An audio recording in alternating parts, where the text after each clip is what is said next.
In this week's Sedra Toldoss, we are introduced to Yaakov and Esav.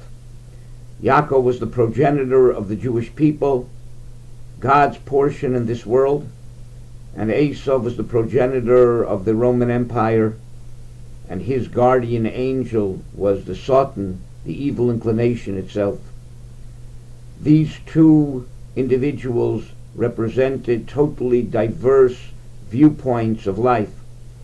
Esav, as his name implies, is asui, finished. Esav is concerned with the present, the here and the now, immediate gratification.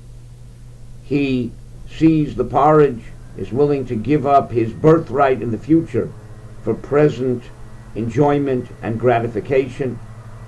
Esav, according to the Torah, was a hunter.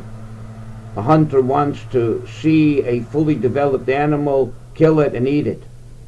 Whereas Yaakov, his name is Ekev, what's going to be in the end. V'hoya Ekev Tishmun. He's more concerned about the eternal end product, not the here and the now. Yaakov Avinu is willing to forego the present for the birthright of the future. Yaakov, according to the simple meaning of the sentences, was a shepherd.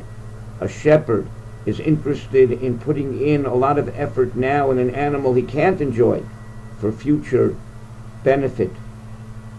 And therefore, this is the divergent viewpoints of life between a Yaakov and an Esav. The Medrash says that Avram Avinu, before he was given the mitzvah of Lech Lecha, traveled the world looking for a place to settle. He came to Aram Naraim and he saw people eating and drinking and partying, and he said, God, please, this is not the place I want.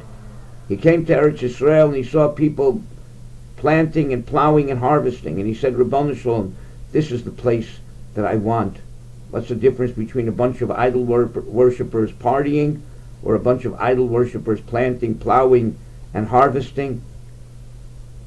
The idol worshippers who were partying represented a life's viewpoint of immediate gratification here and now, and that's what outside of Eretz Yisrael is conducive to. A person can go against that and fight against it and create beautiful Torah communities outside of Eretz Yisrael, but it's going against the grain. Eretz Yisrael is conducive to a philosophy of fruit. What's the end goal? Plowing, planting, harvesting. They see the end goal in a very short term. But Avram Avinu knew his children would use what Eretz Yisrael is conducive to for a philosophy of looking towards the ultimate, eternal end goal. And therefore he wanted that land. I remember years ago, after attending a book fair in Eretz Yisrael, where all the publishers brought their books for sale, Sfarim, laid them out on tables. It was a night out with the children. They gave cotton candy or whatever and went and perused all of these new Sfarim and found bargains. That night I went to America.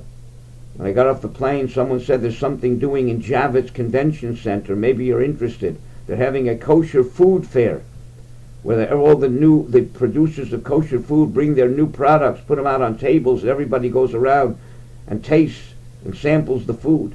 And I said to myself, isn't this the difference between Eretz Yisrael and Chutz La'aretz? Eretz Yisrael is conducive to Svarim fairs, and America is conducive to food fairs. Not that there's anything wrong with food, but when that becomes the focus of life, there's something very, very different between one's viewpoint. This is Yaakov and Esav, the here and the now, or sacrificing and working towards an eternal end. This is our